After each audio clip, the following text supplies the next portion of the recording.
Voice of India, मैं आपका हसीब अहमद।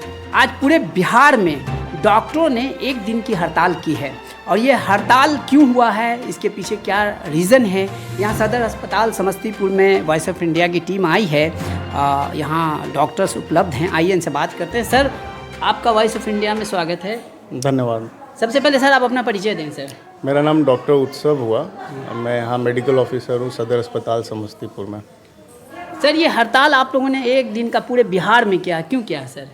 ये हड़ताल एक्चुअली बहुत ज़रूरी है सरकार को ये बताने के लिए कि डॉक्टर्स को कितना सुरक्षा की ज़रूरत है बिहार में। ये आए दिन ऐसा हो रहा है कि बिहार में डॉक्टर्स के ऊपर जानलेवा हमला, कभी किसी ज़िला में कभी किसी ज़िला में, या प्राइवेट अस्पताल हो या सरकारी अस्पताल हो, उससे कोई लेना देना नहीं। डॉक्टर्स पे जानलेवा हमला आए दिन हो ही रहा है। तो जो डॉक्टर्स जान बचाने का लोगों का काम करते हैं, उन्हीं के ऊपर जानलेवा हमला हो रहा है। तो हम लोगों का विरोध है और सरकार से ये मांग है कि डॉक्टर्स को सुरक्षा मुहैया कराया जाए, और ख़ास करके जहां पेशेंट का वॉल्यूम ज़्यादा है, जिस तरह जैसे सदर अस्पताल हो गया या कोई भी सरकारी संस्थान हो गया, वहाँ पेशेंट का वॉल्यूम, तो सरकार को चाहिए कि डॉक्टर की सुरक्षा की व्यवस्था करे, ताकि डॉक्टर जो है वो टेंशन मुक्त होकर काम करे, सेवा करें और मरीजों का देखभाल अच्छे से कर पाए, जो चीज़ अभी नहीं हो पा रहा है। लेकिन हम ऐसा देख पा रहे हैं, हम ऐसा देख रहे हैं कि यहाँ पर इमरजेंसी में यहाँ पर हमारे सीनियर चिकित्सक भी मौजूद हैं। आइए इनसे बात करते हैं। सर, क्या नाम है सर आपका? डॉक्टर मेराज इमाम। डॉक्टर मेराज इमाम। सर, जैसा कि आपके सर पार्टी ने, मतलब कि आपके सहयोगी ने कहा कि एक दिन का हड़ताल है, तो ये आए दिन बिहार में हमला हो रहा है, तो आप लोग का यकीनन जान खतरे में, तो और इसके अलावा भी कुछ मांग है क्या? जहाँ तक डॉक्टर अगर भय मुक्त नहीं होगा तो कैसे इलाज करेगा, कैसे ट्रीटमेंट करेगा। बहुत सा जगह पर रिस्क लेके इलाज करना पड़ता है। तो हम जो सर्विस दे रहे हैं, जो सर्विस लेने वाले हैं, उनको भी संयम रखना पड़ेगा कि मौत और ज़िंदगी सब डॉक्टर के हाथ में नहीं रहता है, वो ऊपर वाले के हाथ में भी है। हम लोग का एक प्रयास रहता है, उस प्रयास में कभी सफल भी होते हैं, कभी विफल भी होते हैं। तो इसका मतलब ये नहीं कि हमारे ऊपर जानलेवा हमला हो जाए। आए दिन सुनते रहते हैं, अलग अलग ज़िले में होता रहता है।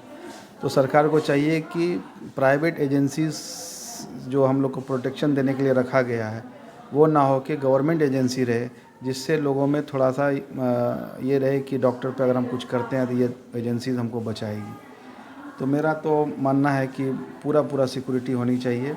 चलिए, ये तो डॉक्टर की बात हुई। अब जनता की तरफ से हम आपसे सवाल करते हैं। जनता अनियमितताओं को लेकर के आए दिन आक्रोशित होती रहती है। ये जो सदर अस्पताल हो या पीएचसी हो या स्वास्थ्य सेवाएं हो या प्राइवेट का भी हो, कहीं ना कहीं कुछ तो थोड़ा सा अनियमितता होती है। देखिए, यहाँ पर बहुत सारे डिपार्टमेंट चलते हैं। मतलब अब देखिए यहाँ तो इतना डिपार्टमेंट है हम लोग का, कम से कम 10-12 डिपार्टमेंट यहाँ चलता है। तो हर डिपार्टमेंट के डॉक्टर को किसी को 10 मिनट 5 मिनट लेट हो जाता है, यह मैं भी मानता हूँ।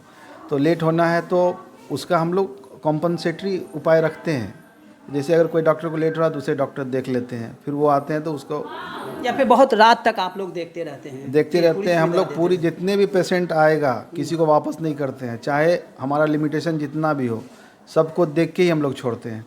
तो चूँकि डिपार्टमेंट ज़्यादा है तो कहीं ना कहीं कुछ ना कुछ तो होगा। तो उसके लिए एक प्रयास है हमारे सिविल सर्जन का, हमारे सुपरिटेंडेंट का, और हम लोग का भी प्रयास रहता है कि समय पे आवें और जो सरकार का गाइडलाइन है उसको फॉलो करते हुए इलाज करें। तो देखा आपने, वैसे भी कभी भी हिंसा का से कोई काम बनता नहीं है। सरकार ने बहुत सारी सुविधाएं दी हैं आपको। आप दूरभाष पे शिकायत कर सकते हैं, आप उच्च अधिकारी को शिकायत करते हैं और तुरंत एक्शन। अभी स्वास्थ्य व्यवस्था में बहुत ज़्यादा सुधार आया है, लेकिन जानलेवा हमला ये कहीं से उचित नहीं है।